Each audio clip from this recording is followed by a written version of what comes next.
How are you? Good morning. Good morning. Okay, great. It's fantastic to be with you, and I'm really excited about this conversation. We are in store for some great insights, so welcome. Today is a time when the foundation of our country, our institutions, our democracy, even the social sector feels increasingly unstable. Long-standing norms are under strain. Facts are contested, and our government is driven by a movement. And that movement is prepared, strategic, and yes, disciplined. This moment is undeniably sobering, but it's also clarifying. And it's clarifying because we've seen this before. History reminds us that movements can be forces and sources of hope, but hope is not a strategy. Whether it's the women's suffrage, the civil rights movement, or the Marriage Equality Act, we are all familiar with what it takes to drive action. And we're joined by two amazing leaders who have long understood the power of civic action and inclusive policymaking, leaders who have shaped the architecture of progress, particularly for the Latino communities. Please welcome Julián Castro, former U.S. Secretary of Housing and Urban Development and now CEO of Latino Foundation, and Maria Teresa Kumar, CEO and co-founder of Voto Latino, and one of the leading voices in civic tech and democracy reform. So, yeah. Fantastic. So we're going to start the discussion by grounding everyone in the work that you're doing today. Julián and Maria Teresa, can each of you share just a bit about where your work is focused and how this moment is shaping your mission? So why don't we start with Julián? Well, Natalye, thank you so much for moderating today and more importantly for the great work that you're doing at the Rockefeller Foundation. Good morning, everybody. Good morning. Yeah, well, it's great to be here also with Maria Teresa, a good friend, and I definitely admire Voto Latino's work. This is the first time that I felt compelled in San Francisco to wear a jacket. It's not the first time I actually worn one, but that I felt compelled to wear one. Yeah, I mean, I think it's fair to say, right, that these are unique and crazy, unprecedented, and in many ways stressful times, but also in a big picture way, times of just enormous both opportunity and also setbacks and challenges. I lead the Latino Community Foundation, which is the nation's largest Latina and Latino serving foundation in the country. It's headquartered here in San Francisco. And our mission is to unleash the civic and economic power of the Latino community. We think that's super important because today Latinos are already basically 20% of 20% of the United States, 40% of states like California and Texas. A fourth of the kids in the country are already little Latina girls or Latino boys. But the challenge is that in philanthropy, less than 2% of the dollars of big philanthropy go into Latina or Latino-led organizations that often are the most rooted in the community. And that's where LCF comes in. It was founded to put dollars in to invest in organizations that are firmly rooted in their communities. And over the years, we've put tens of millions of dollars into more than 300 different, often small nonprofits, but are doing great work in civic engagement, in economic justice and opportunity, in things that we believe will help build up the economic and social prosperity of the community. And these days, we see our challenge as being both responsive. So 2025 has been taken up, for instance, on being responsive on issues like immigration, putting dollars into nonprofits all over California that are doing great work on immigration rights and advocacy. And then also, as another example, the Los Angeles wildfires. Right away, we raised $7 million to put dollars into the well-being, especially of the most vulnerable people there, folks like street vendors, nannies, gardeners, folks who are working in many of the homes that were burned down, both homeowners and also renters. And We believe that by doing that, that the benefit is not just going to be to the Latino community, but to everybody in the United States, because you can't have a country that prospers unless a community that's a fifth of the country is able to prosper as well. Great, thank you. Maria Teresa. Well, first of all, the work that Julián is heading is incredibly important, in large part because when we talk about the Latino community, they're a generation younger than the rest of the country. And so really making sure that these Americans are not only leveling up, but that they have access and thrive is super important. I have to share with you, Natalye, I'm absolutely thrilled to be here at the Social Innovation Summit because I am a Sonoma native. And when Voto Latino was started, I did like most entrepreneurs do. They go back and knock on your mom's home and hope that she'll give you a room back. And then I was lucky enough to be here in San Francisco in 2004 and 2005 when everybody had these big ideas on how to change the world. And I have to do a special shout out because, of course, I co-founded Voto Latino on my credit card. And so that meant that I couch surfed a lot among friends here in the city. And Tony Rodriguez is one of those friends that lent me his couch as we were trying to build this thing. And the reason we focused specifically on young Latinos was that the census had just come out saying that Latinos were the second largest demographic of Americans by 2010. But they were the most disenfranchised politically because they were so young.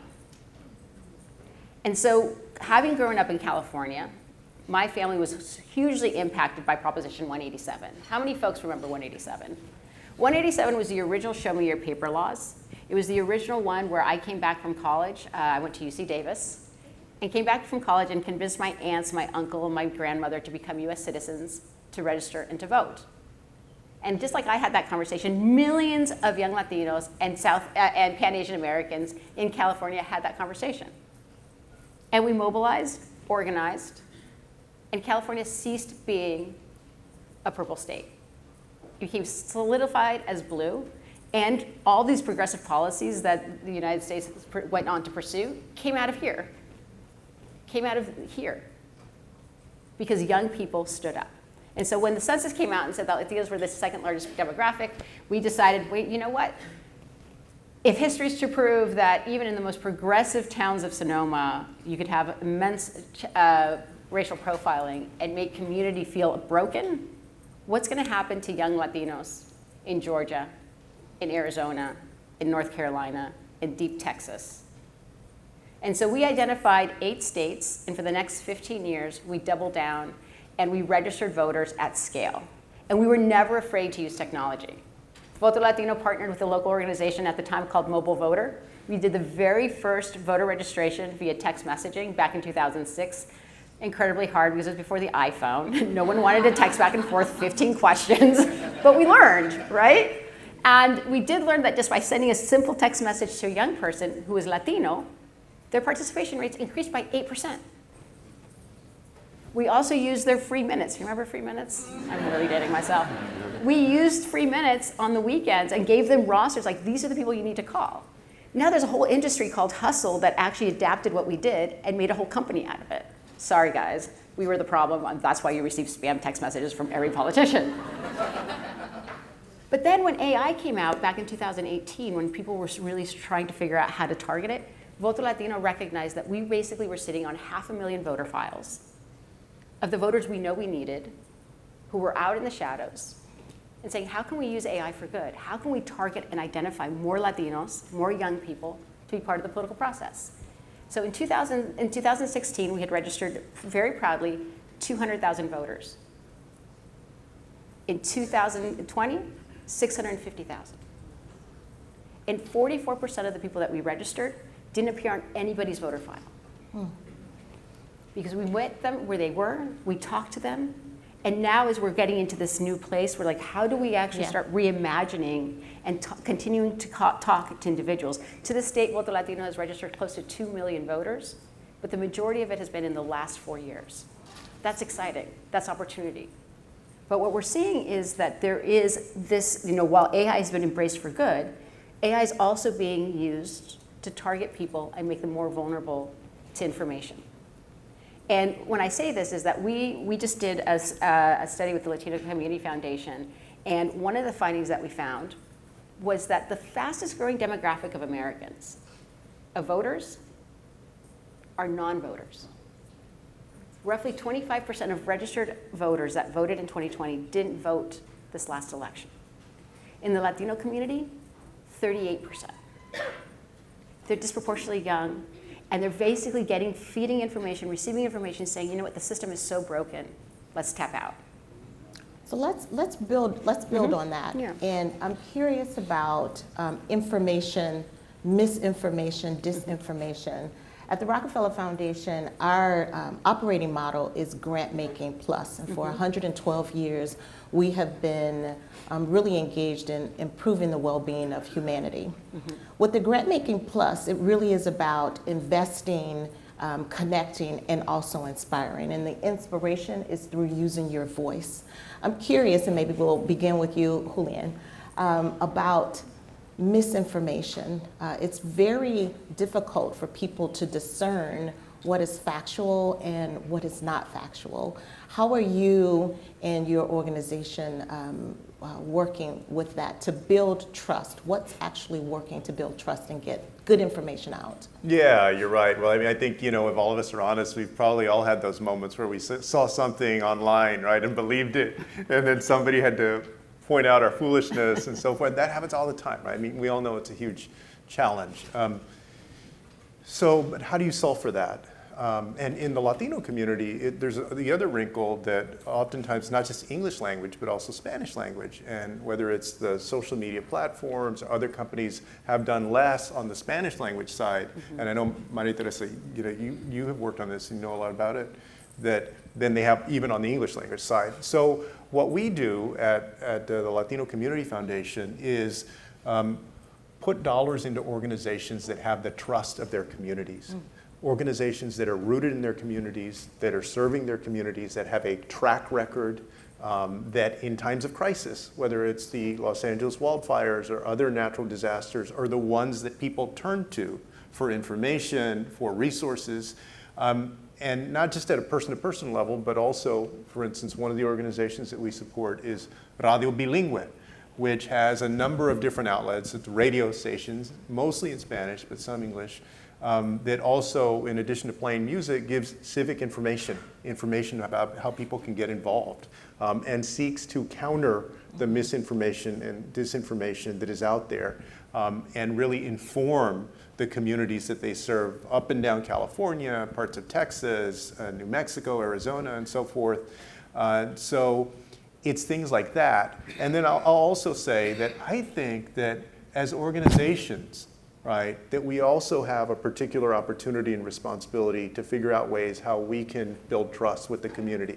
The knock on philanthropy oftentimes is that it's sort of the knock on some universities, right? Like an ivory tower, kind of out of touch, and just folks at their, I would say at their office, not even just their laptop now, wherever we are remotely, kind of considering grants and who you're going to give money to and so forth. So for me, I've been in this role the last year and a half. One of the great things about LCF was it has this reputation of being very connected in the communities that we serve to the actual nonprofits. And so I've tried to figure out how can we maintain that and build and keep that trust. So right now we're thinking through how do we incentivize our employees, our team members to be in community a certain number of hours every month as part of their work, right? So that you're not just analyzing things or hearing things and then making funding decisions based on that, but that you're actually seeing how effective organizations are without going back to a model where you absolutely measure every little thing and don't give people any space to breathe because all they're doing is filling out forms to get their grant, right? Like striking that balance. But that's how we're thinking about building trust through what we fund and then also internally at the organization? By being directly connected to community. Maria Teresa, when we were preparing for this, you shared some statistics about misinformation and disinformation and targeting the Latino community. Can you just speak a little bit about what's working and how to combat what you're experiencing? Sure. No, so one of the things that we've learned is that because the Latino community over-indexes in consumption, and imagine the Latino community is actually as a marketplace that includes the United States, but also a lot of Latin America, right? If you look at it that way, which is what oftentimes nefarious actors do, because they recognize that my mother will receive something from her family in Colombia and it knows no borders, right? Oftentimes with disinformation, people will actually use the Latino community as the canary in the coal mine because it's such a big marketplace for really little cost. And then whatever works there, then all of a sudden gets socialized. One of the best examples I have is that during the 2016 election, if you all remember the 2020 election, the Dominion machines, right? On Twitter, I started getting these notifications from people that were all in Spanish talking about how the Dominion voting machines were off. And it was 10,000 followers, 33,000 followers. I called Jake Sullivan. I said, we got a problem here, guys. We are starting to see these bubbles. And Jake was like, well, I don't see it yet. Literally, those little bots basically went from 30,000 to 500,000 folks, like overnight, of followers. And within 10 days, Fox News was breaking the news. And so what we did at Voto Latino was recognizing not only the vulnerability, but we actually got to pen and paper. If you could know me, I'm a little nerdy. And we're like, well, how is it possible that we don't know how vulnerable people are to disinformation? So in 2022, we actually went and did a study of over 12,000 Latino voters. And what we learned is that by assigning them a 1 to a 5, rabbit hole 1, I can't help you, 5, you're not vulnerable at all, Teflon, if we could only focus our resources and messaging on the people that are 2, 3, and 4, can we change behavior? I'm a 3. I love horoscopes. No judgment. And so one of the fascinating things we found, though, is that we were able to assign every single Latino voter on the voter file a number. And one of the things that we found was that propensity and to disinformation didn't have anything to do with income or education level. And we were thinking about it too sophisticatedly. What we found that it was clustered around zip codes. And if you are basically, and imagine misinformation right now, kind of like what we used to do in World War II when we dropped pamphlets on Germany of massive propaganda of what it meant to be democracy, right? That's kind of what's happening right now with disinformation. They are just peppering really vulnerable communities with bad information all the time. And so how do you combat it? And so we actually partnered with Google, and we identified first how do we break the cycle of Latinos who didn't want to get vaccinations. We learned what they were hearing. We created messaging, and then we were able to measure it with Google to see how effective it was. It turned out that by just seeing a simple ad, 58% of the people that said that they weren't going to get a vaccine changed their minds. And it was because it was sent by a tested messenger, a trusted messenger, someone that was not a doctor, not erudite, but more someone that looked like their neighbor. And so we then used it and we applied it for a lot of the work that was done during the Biden administration when it came around clean energy and so on and so forth. And this is to say that there are interventions. But the next step for us at Voto Latino and what we're exploring is we need to create more narrative change. Because I cannot convince you that a policy is good for you if I'm not meeting you where you are. If I'm not understanding the fact that you feel disconnected to your neighbor or even to someone in your household. And so we are now identifying and working on making big narrative changes, making really big bets, focusing more on the people that are kind of that 44% that said, I'm not sure if I want to ever vote again. Focusing on them because at the end of the day, they participated the first time because they realized that democracy does nurture you, and we need to bring them back. And so that's how we're thinking about combating AI is, yes, with information, but more importantly, with storytelling. And I do think that we're in a moment in America right now that we are lonely. We feel like no one understands us, but we deeply care.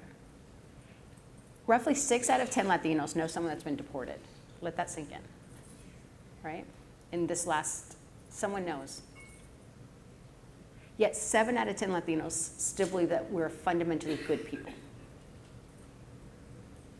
So how do we start creating these narratives and giving ourselves community? Yeah. Not just Well, on online, but offline. Sure, thank you. And this time is going by really fast. One of the things that we've learned is to control a narrative, you really have to identify the value, create the narrative, and then flood the zone. So what is the value? What is the narrative, and how do you flood the zone?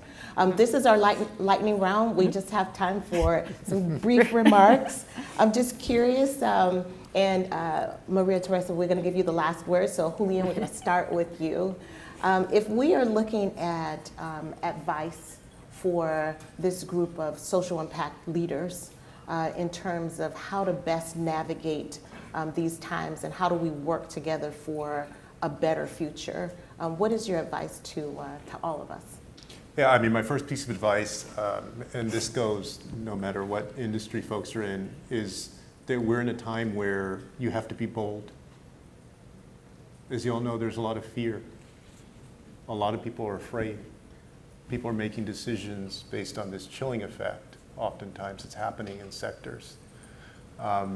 And so it would be to be bold and to embrace your values right now. Like, now is the time to do it. It would be in little moments to summon the courage to speak up in the board meeting or at the staff meeting, to remember folks who are the least vulnerable, because oftentimes those are the ones that are hurting the most at this moment. And also to understand that we're in this time when the political winds are shifting more quickly than they ever have before in our lifetime. This is not a moment that is going to last forever, right?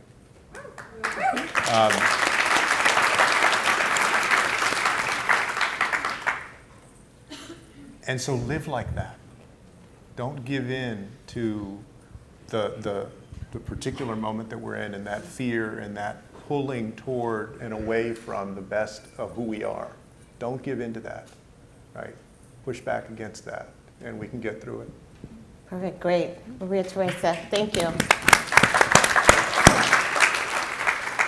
First of all, I want to thank you all for the work that you do.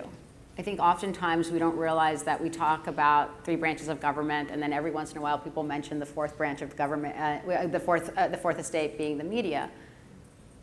But social impact is the 5th. Because you fill spaces that oftentimes get overlooked by government. And the work that you do oftentimes is not get recognized.